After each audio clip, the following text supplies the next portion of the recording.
সরজু, এই সরজু, বলি কানের কি মাথা খেয়েছিস নাকি রে? তখন থেকে ডাকছি শুনতে পাচ্ছিস না, দেখতে পাচ্ছিস না সকাল হয়ে গেছে?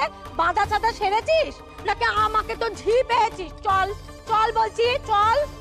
মা গো, আমি ছেড়ে দিন মা, আমি কোথাও উঠে যাব না। আপনার দুটি পায়ে পড়ি মা, আমার কাছে পাঠাবেন না। ও বড় মা, ও মেজমা। ও বাবা, আবার চেঁচামেচি করা হচ্ছে? চেঁচিয়ে লোক ডাকবে? তুমি কি পেয়েছোটা কি? আমার হাত থেকে তোকে আজ কেউ বাঁচাতে পারবে না। চল বলছি। আবার গায়ের জোর দেখানো হচ্ছে। গায়ের জোর দেখানো আমি বের করছি। চল। হাত ছাড়ুন। বিহারি, হাত ছাড়ুন বলছি। অনেক দিন ধরে লক্ষ্য করছি আমি আপনার সরজুর ওপর এ অত্যাচার করা, আর আজ সেটার হেস্তনেস্ত হওয়া দরকার। আমার সামনে এত বড় অন্যায় আমি সহ্য করব না। চলুন। বিহারি বড্ড বাড়াবাড়ি। গলা নামিয়ে কথা বলুন আপনি। মগের মুলুক, তাই না? একটা অসহায় বিধবা মেয়ে পেয়ে তারপর অত্যাচার করা। ওলোপে হাড়বজ্জাত মিচকে শয়তান কোথাকার। না আছে বাপ মায়ের ঠিকানা, না আছে বংশ পরিচয়। এ বাড়ির এটো কাটা খেয়ে বড় হয়েছে, আবার বড় বড় গুলি কপচাতে এসেছে, আমাকে জ্ঞান দিতে এসেছে। সাঁড়াশিদে না তোমার জিভ আমি টেনে করে ছিঁড়ে দেব। আপনি যা খুশি করুন, আপনাকে আমি ভয় পাই না। অসহায় বিধবার উপর অত্যাচার করলে আমি 100 বার প্রতিবাদ করব। আপনার ক্ষমতা থাকলে আমাকে আটকে দেখান। অসহায় বেদবাদের প্রতি তোমার যে খুব দরদ দেখছি গো বাচ্চা। কি ভেবেছো আমি কিছু বুঝি নে? বুঝি তোমার ওসব ভণ্ডামি না আমার অন্তত বুঝতে একটুও বাকি নেই কো। কেন যে তুমি এ বাড়ির অন্দরে এসে যখন তখন ছক ছক করো, আনাচে কানাচে একেবারে কিসের নবে ঘুরঘুর করো, তা আমার খুব ভালো করে জানা আছে বেহারি। ছোট কাকিমা, আপনি কিন্তু সীমা ছাড়িয়ে যাচ্ছেন। আমার সামনে বিহারী বাবুকে যদি আর একবারও অপমান করেন, তাহলে আমার চেয়ে খারাপ আর কেউ হবে না। ভালো চান তো মুখটা বন্ধ করুন। ওই সুরির সাক্ষী মাতাল এসে পড়েছে। আহা গো, বলি বেহারি বাবুর দুঃখে বুকটা একেবারে ফেটে যাচ্ছে, তাই না? দুজনে মিলে তো বাড়িটাকে ধম্মসারা বানিয়ে তুলেছো মা। এমন হাবভাব করছো যেন মনে হচ্ছে তোমরাই হত্যাকর্তা বিধেতা। আশ্চর্য, আমাদেরই খাচ্ছ, আমাদেরই পড়ছো, আবার আমাদেরকেই চোখ রাঙাচ্ছ। হ্যাঁ, ওই যে কথায় বলে না, লাই কুকুরের পাতে ভোজন, তোমাদের হয়েছে সেই অবস্থা। উত্তল হবে না বিনোদিনী দেবী। এসব রোগের ওষুধ আমার ভালো করে জানা আছে।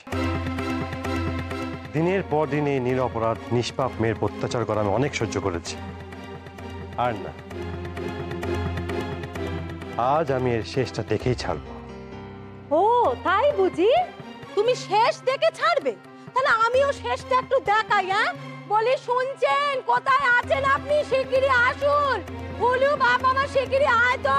দেখ বাইরের সমস্ত পুরুষ কি অসভ্যতামি না শুরু করেছে এখানে। শুনছেন আপনি? ফুলু রে বাপ, ফুলু আমার, আয় তো দেখি। বাবা কোথায় গেলি তুই?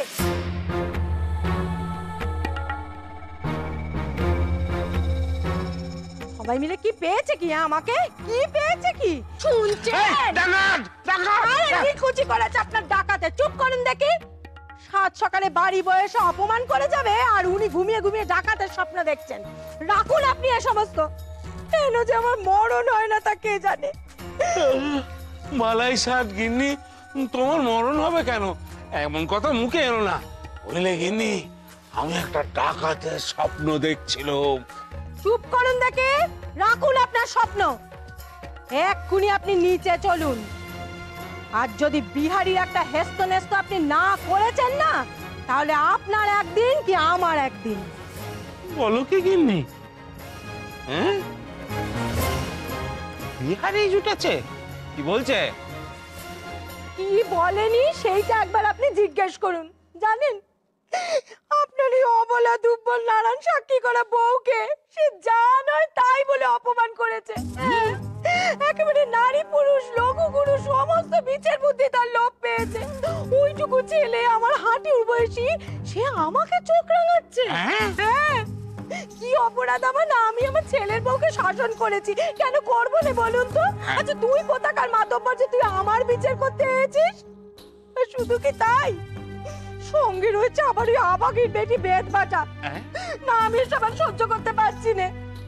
আপনি যদি ওই বেহারিকে পচা ডোবায় ওর ঘাড় কানা গুজে মুখ কানা না চুবিয়ে দিয়েছেন না, তাহলে আপনার সঙ্গে আমার কোনো সম্পর্ক নেই আমি বলে দিলুম। ওরে বাবা রে, এই সঙ্গে আবার ওই ভেদুয়াটাও জুটেছে। বলি কি গিন্নি, তাহলে গিয়ে আর কোনো লাভ নেই। বেশ, তাহলে বরঞ্চ একটা কাজ করি বুঝলেন, ওই ফুলুকে দে না শুক্রবারের হাট থেকে কগাজা চুড়ি কিনে আনি। হ্যাঁ, ওই চুড়ি পরে আপনি সারাটা বাড়িময় ঘুরে বেড়াবেন, ঠিক আছে?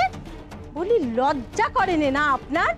একটা মেরুদণ্ডহীন কাপুরুষ মিনসে কোথাকার ওনার বউকে লোকে বাড়ি বয়সে অপমান করে যাচ্ছে, আর উনি কোথাকার কোন এক ভিখিরি মেয়ে মানুষ তার ভয়ে খাটের তলায় সেদচ্ছেন। তা সেদন সেদন।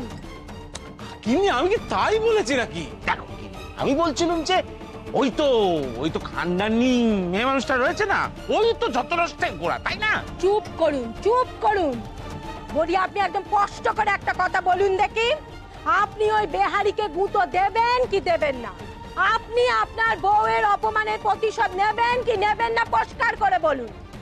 যদি নিতে পারেন তো ভালো, আর যদি না নিতে পারেন তাহলে আজই আমি গলায় দড়ি দেবো।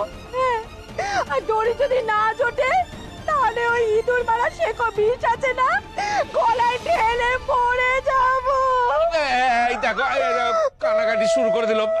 আচ্ছা ঠিক আছে ঠিক আছে, যাচ্ছি যাচ্ছি বাবা যাচ্ছি। হয়েছে হয়েছে। মইন, ও মইন, দরজাটা একবার খোল বাবা।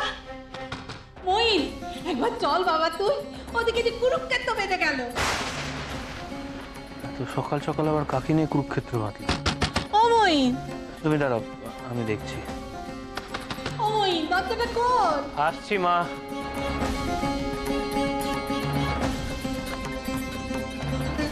ও মইন, শিগগিরই চল বাবা, ওদিকে যে ছোট বউ বিহারি আর বিনু সরজুকে নিয়ে কুরুক্ষেত্রে বাঁধিয়েছে।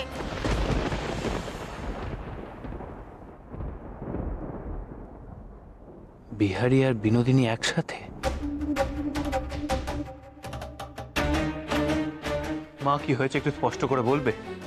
ও মইন, ওই কাল চড়ুইবাজি করে ফেরার পর থেকে ছোট বউ তো সরজুকে একবারে জাতা করে পিষে ফেলছে। কাল আঁশের চ খেয়ে ফেলেছে বলে তাকে ঘরে তুলবেন এসে, খেতে পর্যন্ত দেয়নি সারা রাত। ছোট কাকিমাকে নিয়ে না মা, তোমরাও বলে হারি এই কথাগুলো কাল আমায় জানাতে পারলে না? ও মইন, ভেবেছিলাম তো বলবো, কিন্তু তুই সারাদিন পর জিরোচ্ছিস। তারপরে ভাবলাম যে কাল সকাল হলেই বোধহয় ওই ছোট বউয়ের রাগ কমে যাবে, কিন্তু তা কোথায় বল? ছোট বউ সরজুকে বাক্স ব্যাগটা সমেত বাপের বাড়ি পাঠিয়ে দিতে চাইছে। বাপের বাড়িতে না নিলে তাকে কাশি বা বৃন্দাবনে পাঠিয়ে দেবে। ওটে এত দূর গড়িয়েছে ব্যাপারটা? বিহারি আর বিনোদিনীর সঙ্গে কুরুক্ষেত্র লাগলো কেন? ওরা ওখানে কি করছে? বিহারিকে তুই চিনিস মই? চেরোটা কাল বাল্য বিধবাদের নিয়ে তার দয়া মায়ের শেষ নেই। অন্যায় দেখলে চুপ করে থাকতে পারে না সে। সরজুকে নিয়ে প্রতিবাদ করতে গেলেই সে বিহারির সঙ্গে জুটেছে আবার বেনু। ব্যাস একেবারে আগুনে ঘি পড়েছে। তাই নিয়ে তো ছোট বউ একেবারে চিৎকার করে বাড়ি মাথায় করছে। ও বাবা চল একবার তুই।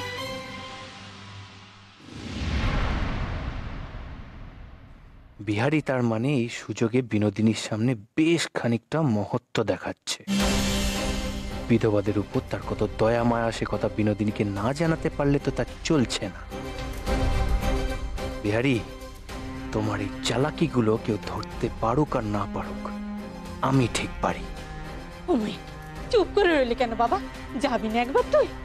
হ্যাঁ মা, যেতে তো হবে। গুরুতর বিষয় তো আর বিহারির হাতে ছেড়ে দেওয়া যায় না। চল বাবা। তুমি আমার বউয়ের উপর চোখ রাঙাও? আমার সংসারে ঢুকে নাক গলাতে তোমাকে কে বলেছে? আমার পাটা আমি নেজে কাটি কি মুড়োয় কাটি, তাতে তোমার দরকার কি?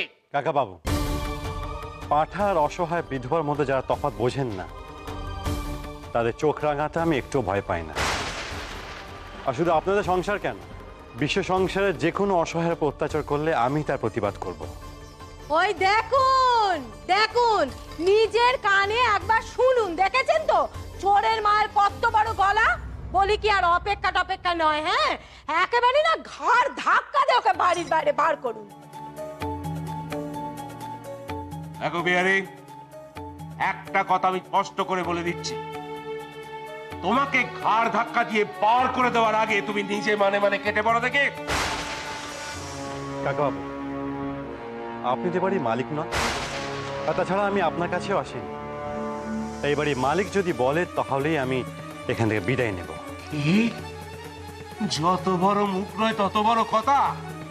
এর আঙুলের ছোড়া পথের ভিখারি আমাকে মালিকানা দেখাচ্ছ? কাকাবাবু, এরপর কিন্তু আমি ভুলে যাব যে আপনি আমার গুরুজন হন। বাবু, আপনাকে চোখ রাঙাচ্ছে। আপনি এ বাড়ির একটা কর্তা ব্যক্তি, সেটা গ্রাহ্য করছে না। হ্যাঁ, সভ্যতা বাপ্যতা সব লাটে তুলে দিয়েছে। মামা বাবু,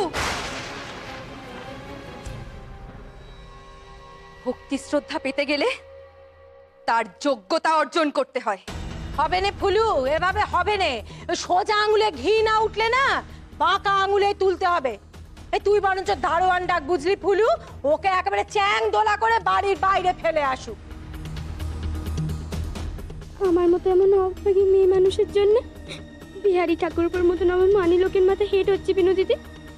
তার চেয়ে বরং আমি চলেই যাই। আমি চলে গেলে এই বাড়িতে আর কোনো অশান্তি থাকবে না। চুপ কর সরোজ, তুই কেন যাবি? মেয়ে মানুষ হওয়া, বিধবা হওয়া, এ কি অন্যায়?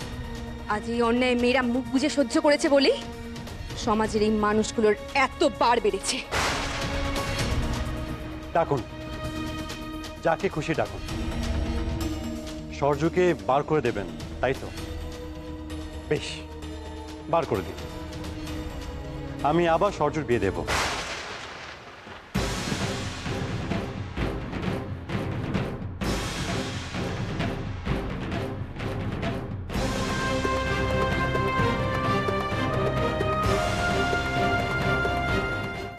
বিদ্যাসাগর মশাই বিধবা বিবাহ চালু করেছেন, সেটা নিশ্চয় আপনারা জানেন।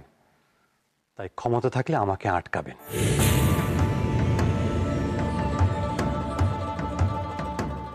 ধন্য আপনি, ধন্য বিহারী বাবু। আপনাকে যত দেখছি ততই শ্রদ্ধা জন্মাচ্ছে। বিহারি, যেটা বললাম সেটাই করব। সরজুর দায়িত্ব যখন আপনারা নিতেই পারবেন না, তাহলে ওকে নিয়ে মাথা ঘামানোর কি দরকার? থামো সবাই। বড়দি গো, বলি ও দিদি সর্বনেশ হয়েছে গো দিদি। বলি এতদিন ধরে দুধ কলা দিয়ে পোষা কাল সাপ সে এ বাড়িতে আর ধোপা নাপি ঢুকতে দেবে না।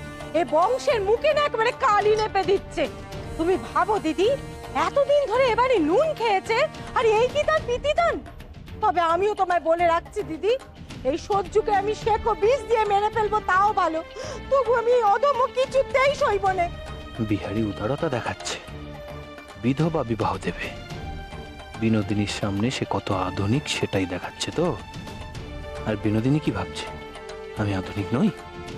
বেশ, তবে আমিও দেখিয়ে দেবো ওকে যে আমি কতটা আধুনিক। মহিন্দা, তুমি এসে গেছো। আমি সরজুর আবার বিয়ে দেবো বলে কাকাবাবু আর কাকিমা আমার উপর চটে গিয়েছে। আচ্ছা, আমি কিছু ভুল বলেছি? তুমিই বল। তুমি থামো বিহারি। আমি যখন কথা বলছি তখন তোমায় এই বিষয়ে কথা বলার কোনো দরকার নেই।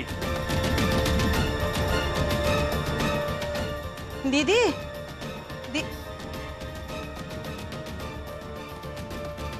এই সাত সকালে গেল কোথায়? না, পেশাবটা এখানে রেখে যাই বরঞ্চ, আমার আবার দাঁড়ানোর সময় নেই। ও খেমি, হ্যাঁ খেমি, দিদি কোথায় গেল দেখেছিস? ওমা, তুমি জানো না সূর্য বৌঠানকে নিয়ে বৈঠকখানায় তুল কালাম চলছে। হ্যাঁ, বড় মা তো সেখানেই রয়েছে। কি বলছিস? এই সকাল সকাল আবার কি হলো? কি আবার হবে, ছোট মা সূর্য বৌঠানকে জাতাকলে পিসছিলেন, তক্ষুনি সেখানে বিহারী দাদা এসে উপস্থিত হয়েছে। বিহারী দাদা যে সূর্য বৌঠানের হয়ে দুকাতা করেছেন, অমনি ছোট মা তো এই মারে কি সেই মারে। হ্যাঁ, বিহারী দাদাও ছেড়ে দেওয়ার পাত্র নন, উনিও দুকাতা শুনিয়ে দিয়েছেন। এখন দেখে এলুম কাকাবাবু এসেছেন। এই ছেলেটাকে নিয়ে আর পারা গেল নি। এত অপমান হয়, তাও একটু শিক্ষা হয় না ছেলেটার? না বাবু, সহ্যর ব্যাপারে নাক গলানো বিহারীর একদম উচিত হয়নি। শুধু কি নাক গলানো মেজমা, বিহারী দাদা কয়েছেন সহ্য বৌঠানের আবার বিয়ে দেবেন। কি? হ্যাঁ গো, আর এই শুনে ছোট মার মাথায় আগুন জ্বলছে। এবার দেখো গে এই গন্ডগোল কদ্দূর গড়ায়। বিহারী বিহারী সহ্যর আবার আবার বিয়ে দেবে? দেখো মামুই, আমি তোমার কাকা, আরে বাইরের ছেলে যে এবারের খেয়ে এত বড়টি হলো, সে সকলের সামনে আমাকে অপমান করবে? সে এই বয়সে আমাকে ওর কাছে অপমানিত হতে হবে? কাকাবাবু, বিহারী যদি গুরুজনদের অপমান করে থাকে তাহলে বড় অন্যায় করেছে, সে কথা আমি মানছি। কিন্তু আপনারা আপনারা কি করলেন? আপনারা তো নিজেদের সম্মান নিজেরাই বজায় রাখতে জানেন না। কাল রাত থেকে একটা একরত্তি মেয়ের উপর অমানসিক অত্যাচার চালিয়ে যাচ্ছেন, তার বেলায় কি ভেবেছেন সে কথা আমার কানে আসে না? আমি তো শুনলাম আপনারা নাকি ওকে ঘরে ঢোকার অনুমতি পর্যন্ত দেননি, বাড়ি থেকে বের করে দেওয়ার সিদ্ধান্ত নিয়েছে। কেন? একটা সামান্য আমিষ নিরামিষের বিষয় নিয়ে সরজুকে এত বড় শাস্তি কে দিল? কে দিল? চুপ করে আছো কেন? তাহলে আমিও বলি, যদি তোমরা এমন একটা কঠোর শাস্তি সরজুকে দিতে পারো, তাহলে বিহারী তো সরজুকে নতুন করে বিয়ে দেবার কথা বলে ভুল কিছু বলেনি। তোমাদের চক্ষু লজ্জা না থাকতে পারে, কিন্তু আমার আছে। আমার ঘরের বউ কাশির রাস্তায় রাস্তায় ঘুরে বেড়াবে, সে আমি বেঁচে থাকতে কোনোদিনও হতে দেব না। তাই আমি সিদ্ধান্ত নিয়েছি যে সরজু এখন কয়েকটা দিন আশ্রমে কাটাবে, তারপর কোনো ভালো পাত্র দেখে আমি নিজে দাঁড়িয়ে ওর বিয়ে দেব।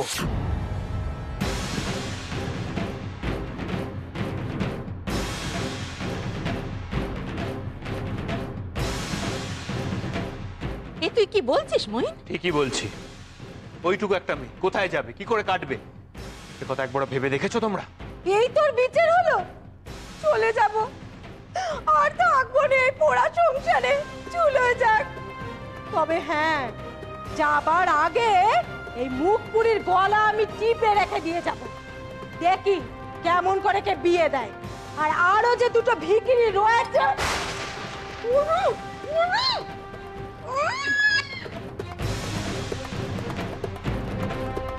সরজু, তোমার ভয় পাওয়ার কোনো কারণ নেই।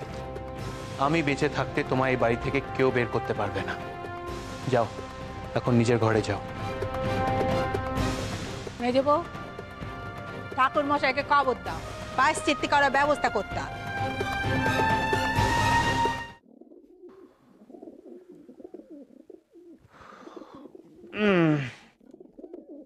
সকাল সকাল মাথাটা একবারে ধরে গেল। আপনি বড্ড ভালো। আপনার মনে অনাথ বেদবাদের প্রতি কত দয়া মায়া। আজ আপনি না থাকলে সূর্যকে পড়তে বসতে হতো। ঠাকুরের আমার উপর কত দয়া। আমার মতো মুক্কু সুক্কু মেয়ে মানুষ আপনার মতো স্বামী পেয়েছে। আজ আপনি যেভাবে কাকিমা কাকাবাবুর সাথে যুদ্ধ করে সূর্যকে বাঁচালেন, সেজন্য আমার আপনার উপর ভারী গর্ব হচ্ছে।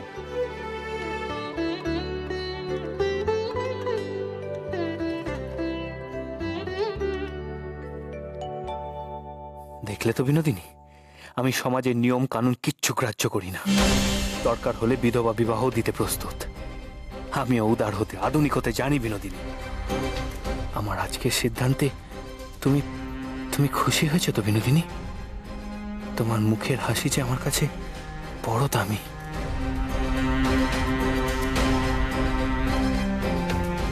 একটু দাঁড়ান। কি ব্যাপার, কিছু বলবেন?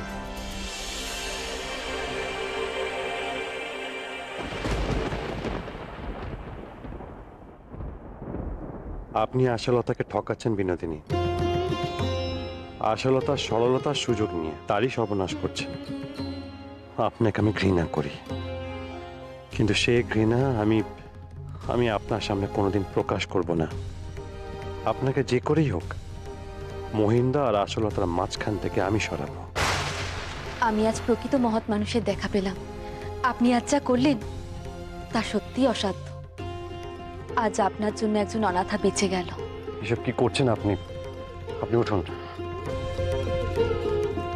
আমি কোনো মহৎ মানুষ নই, আর আমার কতটুকুই বা ক্ষমতা আছে। যা করার তা তো মহিন্দাই করল।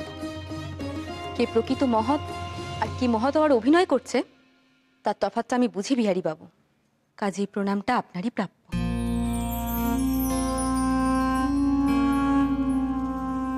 ওমা, বিহারী ঠাকুর পর বাড়ি না? বাহ, দুজনকে একসঙ্গে কেমন চমৎকার দেখাচ্ছে।